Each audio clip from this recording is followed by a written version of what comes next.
Today we are going to discuss electromagnetic induction principle। तो सबसे पहले तो यहाँ देखते हैं कि इसका डेफिनेशन क्या है। The rate of change of magnetic flux linked with the coil produces EMF in the coil। Actually definition नहीं, ये प्रिंसिपल है। तो ये तो तुम्हारी किताब में भी दिया हुआ है, तुम अपने बुक खोलोगे ये ऐसा डेफिनेशन मिल जाएगा। थोड़ा डिफरेंट मिलेगा बट सेम चीज़ रहने वाला है, सेम कंटेंट रहेगा। तो देखो यहाँ पे इसको समझने के लिए सबसे पहले तो इसको पार्ट में तोड़ते हैं, क्योंकि अगर हर एक पार्ट का मीनिंग हम डेप्थ में जान जाएंगे तो ईएमआई बहुत इजी हो जाएगा। तो सबसे पहला चीज़ जो है यहाँ पे द रेट ऑफ चेंज।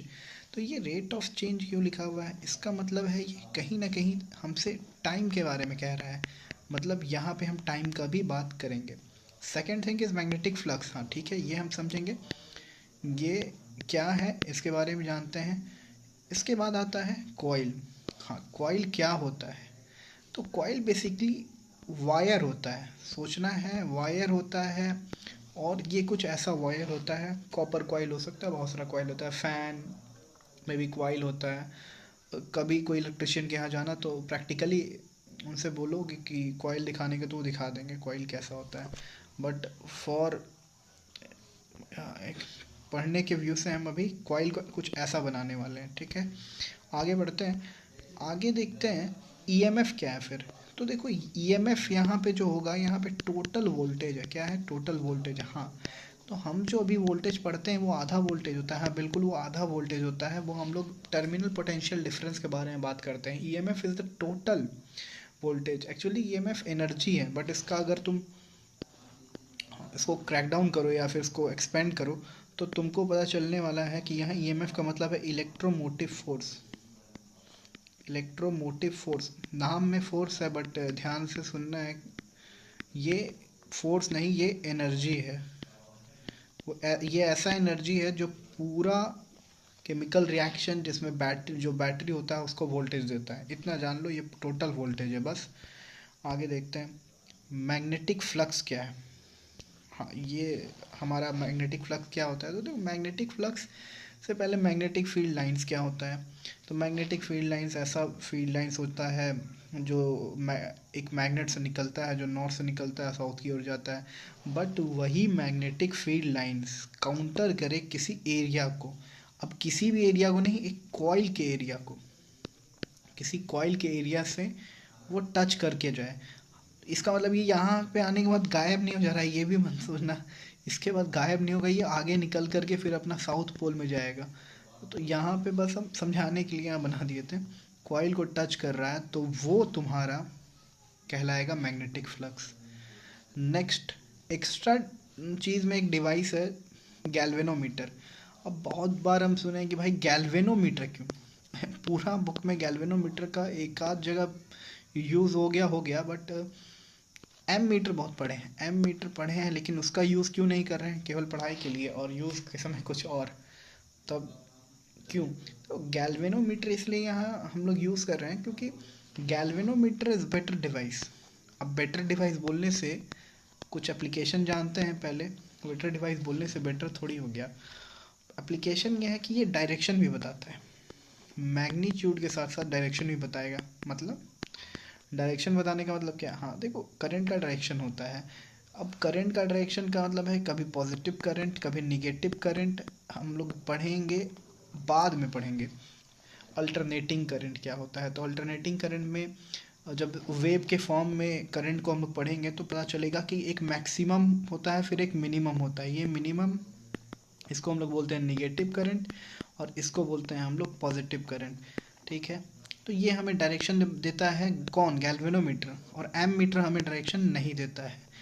तो गैल्वेनोमीटर को हम लोग यहाँ यूज़ करने वाले हैं। कहाँ? एक एक्सपेरिमेंट देखेंगे जो कि हमारा इलेक्ट्रोमैग्नेटिक इंडक्शन में है, जिससे हम क्लियर होने वाला है कि ईएमआई का प्रिंसिपल कहता क्या है। तो और गैल्वेनोमीटर ऐसा दिखता है, अच्छा डिवाइस है। अब अच्छा है इसका मतलब ये नहीं कि खरीद लेना है, कोई यूज़ नहीं है। स्कूल में अगर चांस मिले तो देख लेना है। आगे देखते हैं। तो देखो एक एक्सपेरिमेंट है, एक मैग्नेट को मूव करके एक्सपेरिमेंट करते हैं। इसका पर्टिकुलरली नाम क्या है मेरे को पता नहीं है, बट बुक में देख लेना क्या है नाम। तो ये एक्सपेरिमेंट में कैसे बताया है ईएमआई क्या है। तो देखो, जो इस डेफिनेशन का एज अ होल अगर हम बात करें, the rate of change of magnetic flux, मतलब क्या है कि फ्लक्स चेंज होना चाहिए पहला, और रेट क्या है। अब जब फ्लक्स चेंज होगा तो जाहिर सी बात है कि उसमें टाइम का बात आएगा। ऐसा थोड़ी है कि हम एक कदम भी बढ़ाते हैं तो उसमें टाइम का फैक्टर आता ही आता है, यहाँ पे भी टाइम का फैक्टर आ रहा है। तो देखो, स्टार्टिंग पोजीशन पे अगर हम बात करें तो हमारा जो स्टार्टिंग पोजीशन है ये यहाँ पे है। ये जो स्टार्टिंग पोजीशन है 0 सेकेंड पे हमारा मैग्नेट रुका हुआ है। जस्ट 1 सेकेंड के बाद क्या हो रहा है, हम मैग्नेट को मूव कर रहे हैं टुवर्ड्स द कॉइल, और ये कॉइल है अपना। तो जैसे ही कॉइल की तरफ जा रहे हैं, तो कॉइल की तरफ जाते हैं तो इन स्टार्टिंग 1 सेकेंड पे 3, फॉर मतलब कन्वीनियंस के लिए हम यहाँ मान लेते हैं कि 3 मैग्नेटिक फील्ड लाइंस इस मैग्नेट से निकल करके इस कॉइल में जाके टच होता है। ठीक है, आगे बढ़ते हैं। Time is equals to 2 second. Second, दूसरा सेकेंड में क्या हुआ, और सामने लेके आ गए, तब यहाँ मैग्नेटिक फील्ड लाइंस कितना लिंक्ड है, 6 मैग्नेटिक फील्ड लाइंस। तो तुम देख रहे हो यहाँ टाइम के साथ साथ फ्लक्स भी चेंज हो रहा है, 3 फिर 6। ठीक है, अब नेक्स्ट में देखो तो यहाँ पे क्या है, हम 6 पे आने के बाद स्टॉप कर गए, थोड़ा देर रुक गए, थोड़ा देर रुक गए थक गए, इनके रुकने का मन किया होगा, रुक गए। ठीक है, आगे बढ़ते हैं। फिर उसके बाद क्या करते हैं, अब हम मैग्नेटिक फील्ड को वापस से पीछे की ओर खींचते हैं, पीछे जाने लगते हैं। तो जब पीछे जाने लगते हैं तो करंट दोबारा जो होता है फिर शो करेगा, कैलोमीटर में हम बताएंगे, फिर करंट दोबारा शो करेगा वहाँ पे। हाँ, तो यहाँ पे हम फिर से स्टार्ट करते हैं पीछे जाने का। तो पीछे जाने लगते हैं तो गैल्वेनोमीटर में रीडिंग भी शो करेगा।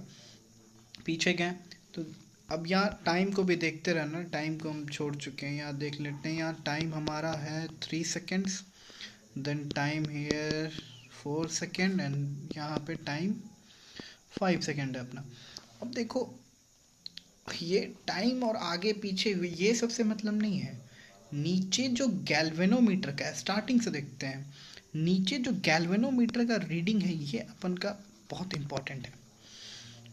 देखो यहाँ पे क्या हो रहा है, स्टार्टिंग में रीडिंग 0 था बिकॉज द मैग्नेट स्टॉप है, वहाँ पे रुका हुआ है।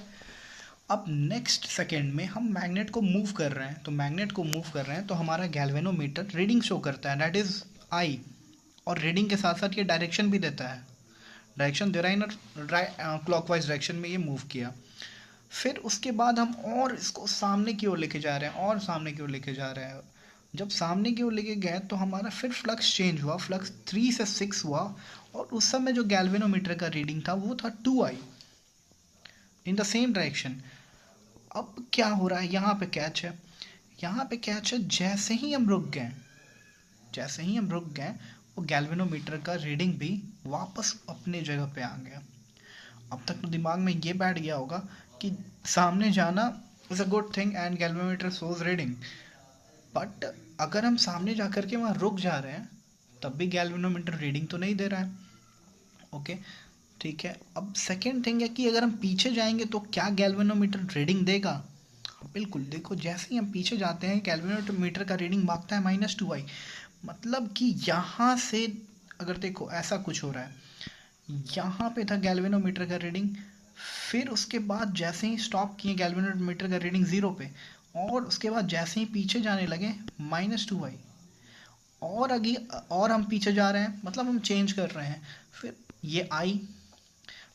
अब यहाँ पे मत ध्यान दो कि ये कितना रीडिंग दे रहा है, माइनस में केवल है कि एक पर्टिकुलर डायरेक्शन पे पॉजिटिव है, एक पर्टिकुलर पे निगेटिव है।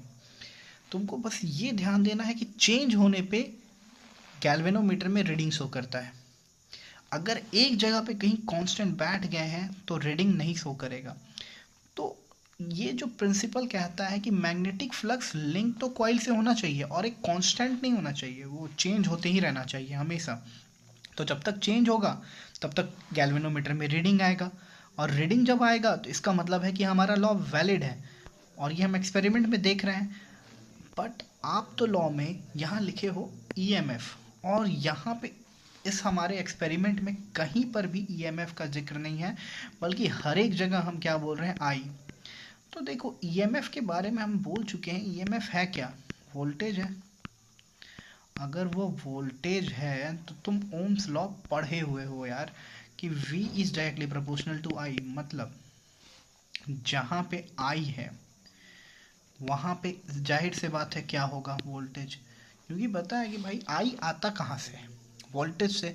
जब तक पोटेंशियल डिफरेंस आएगा नहीं तब तक तो कहीं पर भी करंट का जिक्र होने ही वाला नहीं है, क्योंकि पोटेंशियल हाई वोल्टेज से ही लो वोल्टेज की तरफ ना करंट जाता है। तो इसका मतलब है ये जो मूविंग मैग्नेट था वो क्या जनरेट कर रहा था, वो ईएमएफ जनरेट कर रहा था। और ईएमएफ को एक क्लोज्ड सर्किट मिल गया, क्लोज सर्किट मतलब सिंपल, एक सर्किट मिल गया तो उसमें वो करंट दौड़ने लगा। और वो हमको कौन बताया, तो अपना ये गैल्वेनोमीटर बताया। तो ये एक्सपेरिमेंट क्या बताता है कि मैग्नेटिक फ्लक्स भी होना चाहिए और वो लिंक भी होना चाहिए, और तो और हमेशा चेंज होना चाहिए। ये नहीं कि कहीं स्टॉप है, कहीं पर जा कर के स्टॉप है मैक्सिमम पे, चाहे इवन मिनिमम पे भी स्टॉप हो जाएगा तो करंट का रीडिंग नहीं रहेगा। तो ये था अपना प्रिंसिपल ऑफ ईएमआई। इसका एक और एक्सपेरिमेंट है, उसको नेक्स्ट में समझाएंगे, वो थोड़ा प्रैक्टिकल है और भी अच्छा है, नेक्स्ट वीडियो में समझाएंगे। Thank you for watching my video.